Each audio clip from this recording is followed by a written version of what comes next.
I love it. So this presentation is about password recovery on Linux and Windows. So as system administrators, there's a few cases where we need password recoveries. An old system administrator left the company and we don't have to remember passwords anymore for a Linux host. Same thing with Windows servers. Or you have a situation where your centralized authentication isn't available, like your Active Directory for domain authentication. You need local administrative access to a machine that isn't connected to the network. Some less nefarious things would be to obtain unauthorized access to a server. So our demo environment, I've got two VMs set up. One is OpenSUSE, and another one's a Windows XP, Service Pack 3. And then I have a couple ISOs instead of burning disks. The virtual machine environment lets me mount the ISOs as if it's a CD. So it runs a lot faster. So I have, for doing password recovery on OpenSUSE, I've got a 12.2 DVD, and Windows, I've got a SamCracker ISO. Like Sam mentioned, sometimes it's easier just to blank out the Windows password than it is to change it. So that's what I'm going to be doing.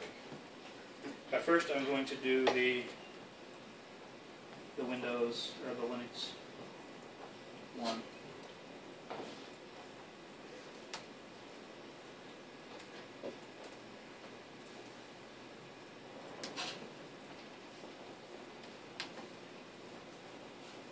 My hands are cold, so my touchpad's going crazy.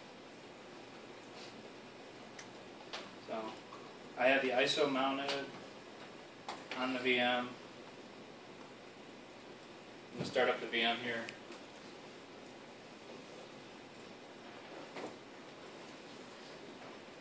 So, and this will work with just about any Windows or any Linux CD.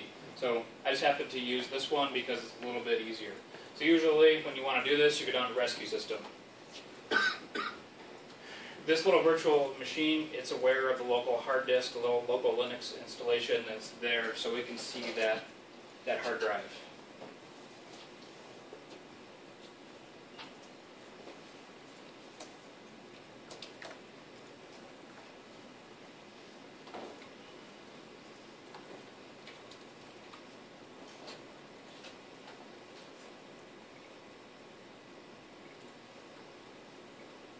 Do you like VirtualBox better than VMware? I prefer VMware, but this is free. So, for this particular environment, when it asks you for a rescue login at the bottom, you just put in root with no password. Instead of, there's some various ls commands that you can type in to figure out what hard drives are installed in your system. In SUSE, you can use ls block to get an idea of the hard drives that are in the system. So this particular one, we have SDA, and it's got 3 different partitions on it. SDA1 doesn't know what it is, but it knows that it's 2 gigs. SDA2 is 5 gigs, doesn't know what it is. SDA3 is that. So I see SDA. So now I want to maybe get a better idea of the file system. So now I can do fdisk, dev, SDA. And then I can hit P for print my partition table. So I can see the SDA1 is a swap partition, so I know that my data is not going to be there. SDA2 and 3 are Linux partitions. So my data could be in either of those spots. I don't want to change the partition table, so I'm just going to quit. So I'm going to make a spot to mount those 2 partitions.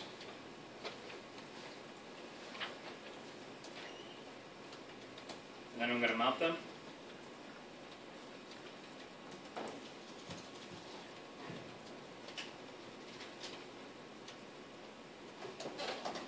So for password recovery, you're usually looking, on a Linux box, you're looking for the etc directory. So, /root, or / and then etc. So I'm going to go look in SDA3 first, to give you an example. Go look around. I see, even though it's blue, a little hard to see, there's no etc directory here, so this is not the partition that I'm looking for. CD SDA2, do an ls. So now if I look here, I have an etc file. So if I want to run the password command for root against it, I need to be in this environment. So I need this to be the root file system. So you can do that with chroot.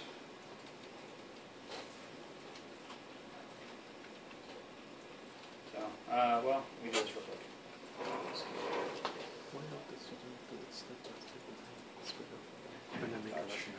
Me. So I'm going to make a file called me in the root of my hard drive. So if I go look here, I don't, if I go to the root of my file system of the CD, I don't have the me file there. So now if I chroot,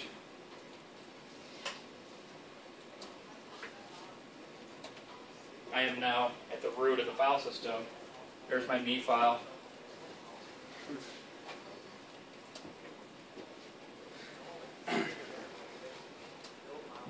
I use touchspace me as a command to test directory permissions. Makes me giggle. So now I'm going to change the password for root.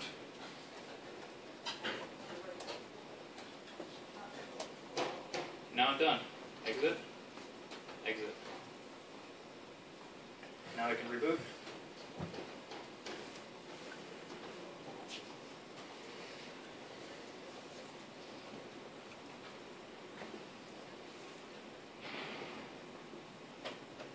I'm going to tell the live CD just to boot off the hard drive instead of installing or doing the rescue partition.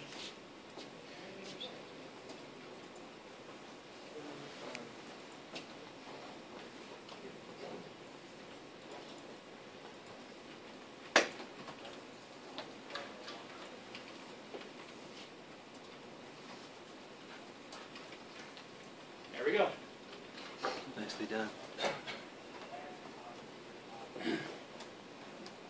So the other one we can do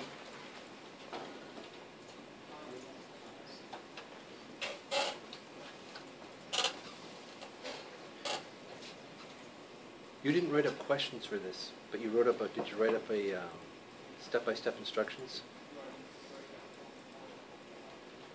Or is this it? I will. This is good enough right here.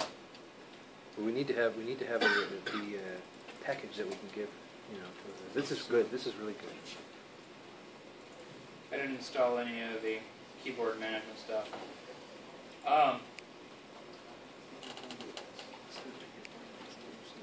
What's that? When we get a package together, hell yeah. Better than a final exam. If we get it, when you get to the next class, hell yeah. What are you doing now?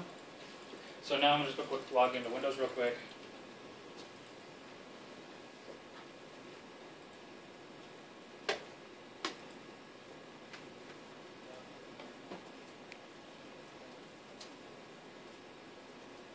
I'm going to set my password to CIT448.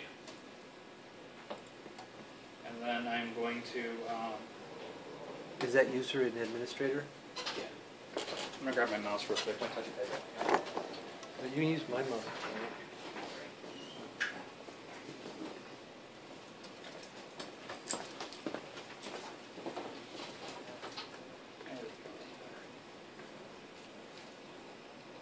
Alright, so now I'm going to put that SamCracker ISO into my CD drive. Where'd you get the SamCracker ISO? I've had it for a while. Okay. It's in my list of tools. So now I'm going to reboot into the SamCracker environment.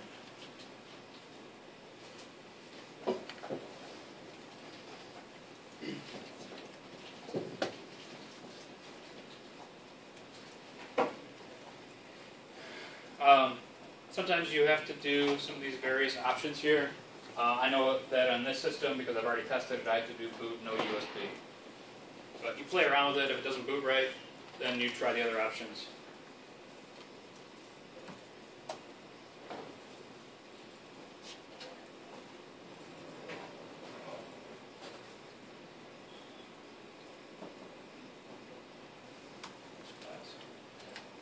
That doesn't make it any better.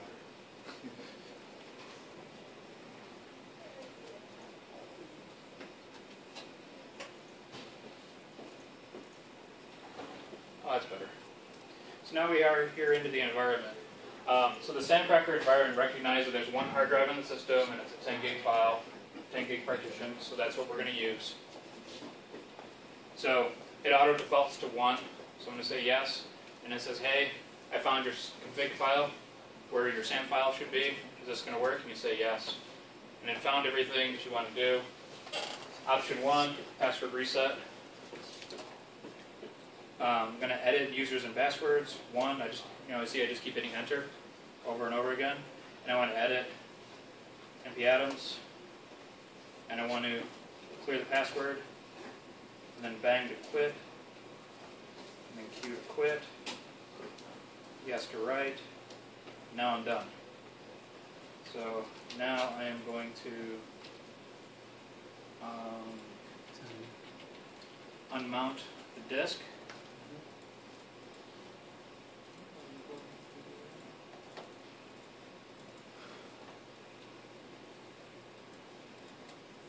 And then reboot.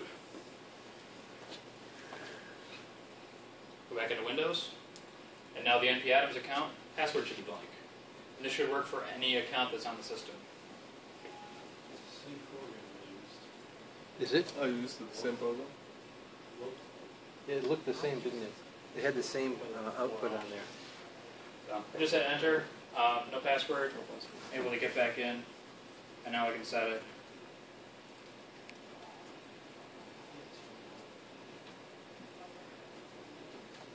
Now, the only hitch in that whole system is you got to have that ISO. You can hit the ISO or make the disk. In my bag of tools, I hit customer sites, I have all this stuff already burned and ready to go. So But we need to get a copy of that so we can do it as a class thing. I'll put it up on the server. Yeah, because without that, it makes it very difficult to do what you just did here. Yep. Nicely done. Nicely done. Very nice. That kicks ass, right? Yeah. I like that. Next class, we are absolutely going to be changing everybody's password, man. And It's that's what, absolutely- that should be one of the labs too, is it It maybe, has to be a lab. you know, you switch hard drives with your lab partner, and then you change their root password and their administrator password. And then you get it back, and you got to break into your own system. Yeah, I can't believe it's not right in the textbook. Nicely done.